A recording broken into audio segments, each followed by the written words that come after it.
Diploma in nursing science and midwifery কোর্সকে স্নাতক কিংবা ডিগ্রি সমমান করার দাবিতে সোচ্চার সারা দেশ। এক দফা দাবি আদায়ে বিভিন্ন জেলায় ব্যানার প্ল্যাকার্ড হাতে আন্দোলন নামেন শিক্ষার্থীরা।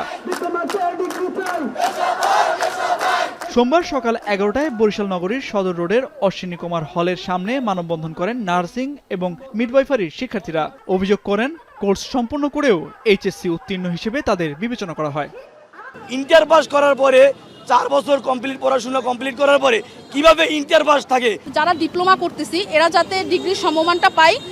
একই দাবিতে সিলেটের কেন্দ্রীয় শহীদ মিনারে জড়ো হন শিক্ষার্থীরা। সেখান থেকে নগরীর বিভিন্ন সড়ক ঘুরে জেলা প্রশাসকের কার্যালয়ে গিয়ে শেষ হয় মিছিল। এ সময় জেলা প্রশাসকের মাধ্যমে প্রধান উপদেষ্টা বরাবর স্মারকলিপি দেন বিক্ষোভকারীরা। নার্সিং ও মিডওয়াইফারি কাউন্সিল এবং প্রধান উপদেষ্টা বরাবর আমরা এই জিনিসটা মেসেজটা দিতে চাচ্ছি যে আমাদের এই দাবিটা যাতে তারা মেনে নেন।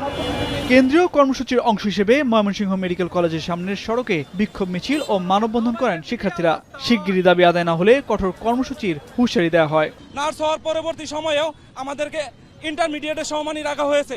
এটা মনে করি এটা আমাদের অধিকার নয়, এটা আমাদের দাবি, এটা আমাদের প্রাপ্য। এই দাবি যতক্ষণ পর্যন্ত আদায় হচ্ছে সেই পর্যন্ত আমরা আমাদের কার্যক্রম চালিয়ে যাব। একই সময়ে জামালপুর সহ দেশের বিভিন্ন জেলায় মানববন্ধন ও অবস্থান কর্মসূচি পালন করেছে diploma in nursing science and midwifery শিক্ষার্থীরা। তামজিদ মির্জা, এখন। কালার এক্সপার্ট, জর্জ স্যাপ এবং মাইল্ড অন হ্যান্ডস টেকনোলজি সমৃদ্ধ অরিক্স ক্রিস্টাল ওয়াশ আপনার লন্ড্রি এক্সপার্ট।